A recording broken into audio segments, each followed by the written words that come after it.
Final parking हाँ अपर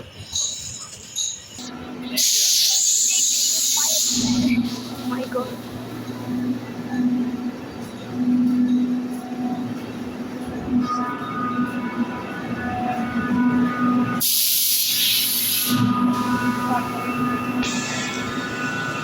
इसकी घिसाई होती है, उस पर पेस्टिंग लगाई जाती है, पेस्टिंग करी जाती है मशीन से, कोई ठंडा कोई गर्म मशीन से निकाला जाता है, पेस्टिंग करी जाती है। आगे चले जाओ।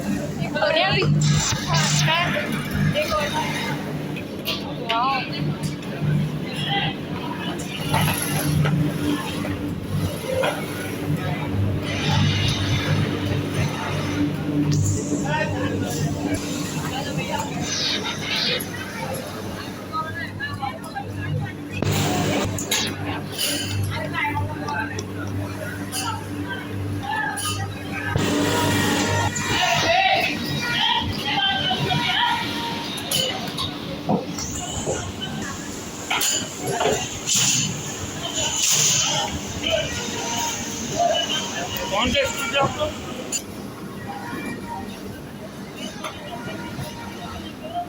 फाइनल लुक यहाँ आ जाता है अब।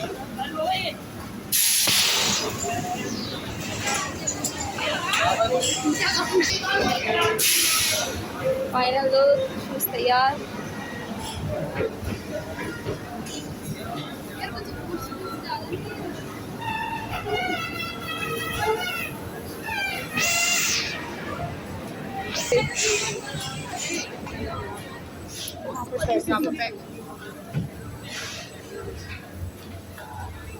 क्या पॉलिश हो रही है।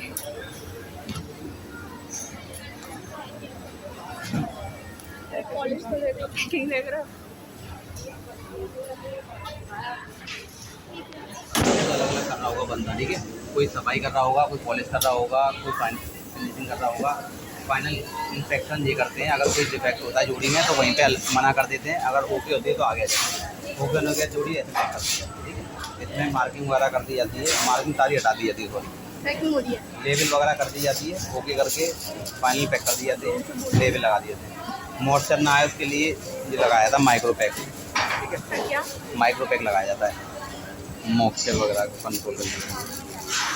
क्या है ये? तो ये हर एक में होता है माइक्रो पैक या आपकी फैक्ट्री में? नहीं नहीं, हर कस्टमर मांगता है ये, इससे क्या होता है? ठीक है। इसमें लेबलिंग कर दी जाती है, लेबलिंग के बाद फाइनल पैकिंग वहाँ रख दी जाती है, उसके बाद डिस्पैच के लिए कार्टून वाले अपने कार्टून में भर के रात में माल निकाल देते हैं, ठीक है। ये फाइनल तो फाइनल पैकिंग वहाँ रखी जाती है, वहाँ से रात में कार्टून भर भर के भेज दिए जाते हैं।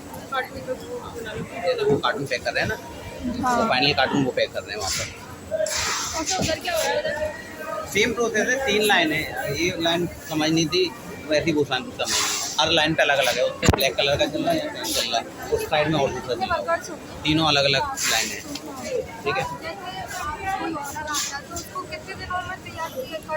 ऑर्डर के ऊपर डिपेंड होगा ना, कस्टमर के ऊपर डिपेंड है कितना ऑर्डर दिया हमने, 100 जोड़ी का दिया है, 500 जोड़ी का, कम से कम 1.5 महीना 1.5 महीना लेते हैं। 100 जोड़ी का? नहीं नहीं, 100 जोड़ी का नहीं, ज़्यादा जोड़ी का। अच्छा, 200 जोड़ी नहीं, 500 जोड़ी मिनिमम, 500 जोड़ी मिनिमम बनाते हैं हम। 7,000 जोड़ी पर डे बनाते हैं, 8 लाख जोड़ी साल की बनाते हैं, 8 से 10 लाख जोड़ी पर डे बनाते हैं। पर डे 7 लाख जोड़ी, 7 से 8 लाख जोड़ी हम साल की बनाते हैं। और पर डे कैलकुलेशन कर लेना, 7 लाख में 8 लाख में। खोलने चाहती हूँ तो मुझे कौन सा लाइसेंस लेना होगा गवर्नमेंट? सारे लाइसेंस लेने होंगे, फायर सेफ्टी का लेना होगा, लेबर लॉ के लेने होंगे, सारा कुछ लेना होगा।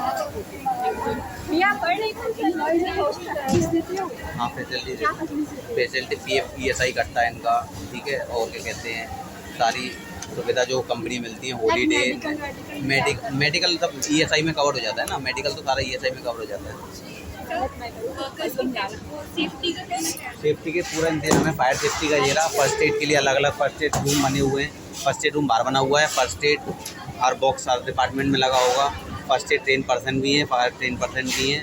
अगर कोई बात होती है तो मॉकड्रिल की हर 3 महीने में ट्रेनिंग कराते हैं, फायर सेफ्टी की ट्रेनिंग होती है। कोई नया बंदा आता है तो ETI बेस कोड ट्रेनिंग होती है, ऐसे 1000 ट्रेनिंग होती है। बहुत सारी ट्रेनिंग है जो 3-3 महीने में की जाती है। अगर किसी को कोई दिक्कत है तो अपने वो मैनेजमेंट या अपने सुपरवाइज़र को बता देते हैं। हर महीने और 3 महीने में कमेटी बैठती है जिसमें उसके बारे में डिस्कशन होता है। किसी को जो समस्या है उसमें बताते हैं, उसको समस्या को मैनेजमेंट सॉल्व करता है। और कुछ पूरे प्रोसेस में एनवायरनमेंट के लिए हम कंट्रोल कर रहे हैं ना, जैसे कि लेदर वगैरह का वेस्ट निकलता है, हम भारत ऑयल को बेचते हैं। और जो हमारा हमने सोलर सिस्टम लगा दिया है, जैसे इलेक्ट्रिसिटी वेस्ट ना हो तो सोलर पैनल लगे हुए हैं। लंच में लाइट बंद करते हैं कारीगर साहब, सुपरवाइज़र अपने आप बंद कराते हैं। लाइट वगैरह का सारा कुछ करवाते हैं। ये रिसाइकिल के लिए क्या रिसाइकिल में लेदर का रिसाइकिल होता नहीं है। क्लॉथ कटिंग वगैरह का होता है, तो क्लॉथ जैसे कि वाइट क्लॉथ कटता है ना, तो वो रिसाइकिल जा सकता है। भारत ऑयल वालों को बेचते हैं। जो कि हमारा वेस्ट निकलता है वो भारत ऑयल वेस्ट मैनेजमेंट लेके जाता है कानपुर देहात। पूरे प्रोसेस में सबसे ज़्यादा टाइम टेकिंग क्या है? टाइम टेकिंग जैसे कि बनने में सब कटिंग से लेके लास्ट तक सारा प्रोसेस सिंपल ही है। ज़्यादा कितने टाइम लगता है? क्लोजिंग में लगता है। कटने के बाद फिर क्लोजिंग में आना है। बाकी सारा कुछ बहुत धीरे धीरे आ जाता है कटिंग में या क्लोजिंग में। वर्कर्स को मोटिवेट करने के लिए आपके पास क्या उसके लिए अलग अलग ट्रेनिंग वगैरह देते हैं हम। मोटिवेशनल के लिए अलग ऐसे कोई ट्रेनिंग नहीं है। बाकी जो ट्रेनिंग है वो बताई नहीं। कभी स्ट्राइक फीस नहीं, स्ट्राइक हमारी फैक्ट्री में आज तक नहीं। गवर्नमेंट के आने जाने से आपके लिए क्या फर्क पड़ता है? कभी जैसे गवर्नमेंट चेंज होती है, कोई फर्क पड़ता है? वो तो फिर तब के ऊपर फर्क पड़ेगा ना। अगर फैक्ट्री में रूल लाएंगे तो वो एक फैक्ट्री की नहीं, सब फैक्ट्री के लिए आएगा। सबसे ज़्यादा शू नंबर कौन सा प्रोड्यूस होता है? क्या सबसे ज़्यादा ये लास्ट है, फाइनल है जी। यहाँ से लेदर में वेदर का इफेक्ट पड़ता है क्या? हाँ, वेदर का फर्क पड़ता है, मॉइस्चर का फर्क पड़ता है। अगर मॉइस्चर आ गया लेदर सर्दी में, और गर्मी का? बारिश में कौन सा अच्छा लेदर होता है? गर्मी सबसे सही रहता है। अगर गर्मी में बरसात सॉफ्ट रहता है और नहीं, सॉफ्ट ऐसा वगैरह कुछ नहीं होता। बरसात में केवल नमी पकड़ लेता है, जिससे कि उसमें फंगस वगैरह के चांसेस रहते हैं। तो उसके लिए मशीन वगैरह लगाई जाती है, फंगस ना आए।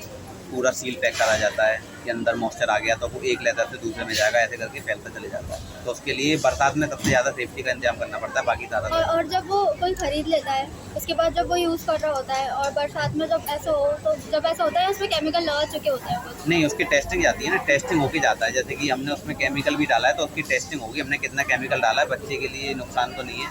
उसकी सारी टेस्टिंग होती है, उसके बाद ये फाइनल जाता है। यहाँ से माल जब उठेगा, जब उसकी टेस्टिंग हो जाएगी, TUV रेडलैंड, इंटरटेक वगैरह जो बड़ी बड़ी कंपनियाँ हैं, उनसे टेस्टिंग की रिपोर्ट आ जाएगी। उनके QC पास कर लेंगे कस्टमर के, जब उसके बाद जाएगा, उससे पहले नहीं जाएगा। उनके QC पास करने आएंगे ना, ये तो हमने पैक कर दिया, वो तो जो कह देंगे कुछ भी भर दिया होगा आपने, हम पास भी करेंगे। वहाँ पे आके कुछ भी निकल गया तो उसके लिए टीम आती है, उनकी चेक करती है, उसके बाद जाता है। सबसे ज़्यादा प्रोडक्शन किस शू नंबर का होता है? शूज़ नंबर सारे ही रहते हैं मेरे ख्याल से 30 से लेके 36 तक रहता है। हमारे यहाँ बता रहा हूँ, इंडिया बड़ी हमारे यहाँ बता रहा हूँ। इनकी फैक्ट्री में हमारे यहाँ किड्स बना रहे हैं तो 30 से वही साइज में चलता है। किसी के यहाँ मेंस बनना है 42 या जो, तो उनके यहाँ वो अलग है। हमारे यहाँ केवल किड्स बनता है, लेडीज़ बनता है 5 से 10%। एक शू बॉक्स बनाने में कितनी कॉस्ट? शू बॉक्स का मेरे को आइडिया एक शूज का कॉस्ट, एक शू की कॉस्ट सैम्पलिंग की या प्रोडक्शन की?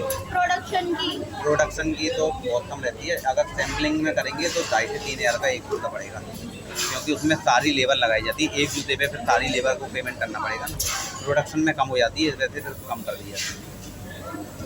अगर एक शू की सैम्पलिंग करेंगे तो डिजाइनिंग, सैम्पलिंग में तो कंप्यूटर बेस भी हो जाता है वैसे। कंप्यूटर पे होता है तो सारा प्रोसेस तो वही रहेगा ना। हाँ, नहीं, सिलाई विलाई, मतलब उसके लिए एक कारीगर अलग, एक जूते के लिए बैठेगा तो सारे को पेमेंट तो सबको करना है ना, तो उसकी अलग रहती है। सैम्पलिंग में बहुत ज़्यादा बढ़ जाती है, बाकी सारा प्रोडक्शन में बहुत कवर कर लेते हैं। Thank you.